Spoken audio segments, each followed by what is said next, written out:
အားလုံးပဲမင်္ဂလာပါကျွန်တော်ဘလော့နေပြန်လဲကြိုဆိုလိုက်ပါတယ်ဒီနေ့တော့ကျွန်တော်90မြောက်သင်းမော်ပေါ့နော်တခါမှမဖြစ်ဘူးရဲ့အဖြစ်မျိုးနဲ့ကြုံရလို့မှတ်တမ်းတင်ထားပါပေါ့နော်ကျွန်တော်တို့သင်းမော်ရအိမ်ပြန်ရမယ့်အချိန်ဆိုရင်အပျော်ဆုံးအချိန်ဆိုတာ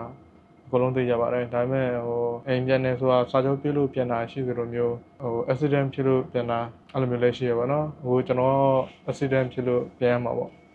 ဘယ်လိုဖြစ်သွားလဲဆိုတော့ကျွန်တော်ဒီအမေရိကမှာပေါ့နော်ကျွန်တော်တို့ကန်ကတ်တဲ့အချိန်မှာပေါ့ကျွန်တော်တို့ probation လာတယ်ရိတ်ခါလာတယ်ပေါ့ရိတ်ခါလာတော့ဆိုတော့အနောက်လို့တော့မျက်နှာပါညာတက်ပြီးတော့အပြင်ကိုထွက်ပြီး probation မှာမယ်ဆိုပြီးတော့ထွက်ပြီးတော့အသွားပေါ့ကျွန်တော်လည်းမသိလိုက်ဘူးဗျဘယ်လိုဖြစ်လို့ဖြစ်သွားမှမသိလေကနေ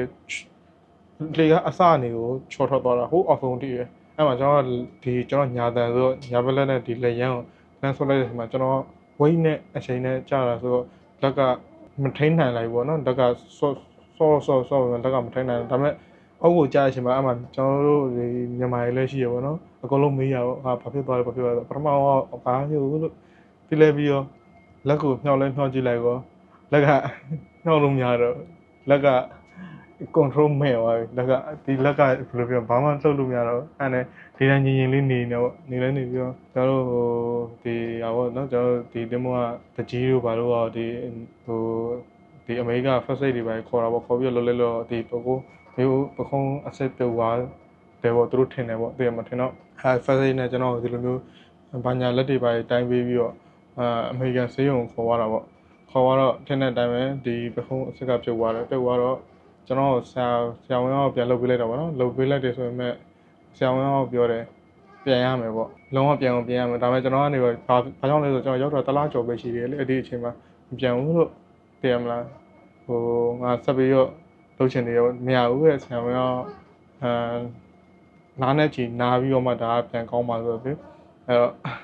အဲကျွန်တော်ခေါင်းမှမရဘူးလို့နေမယ်လို့ဒါပေမဲ့တကယ်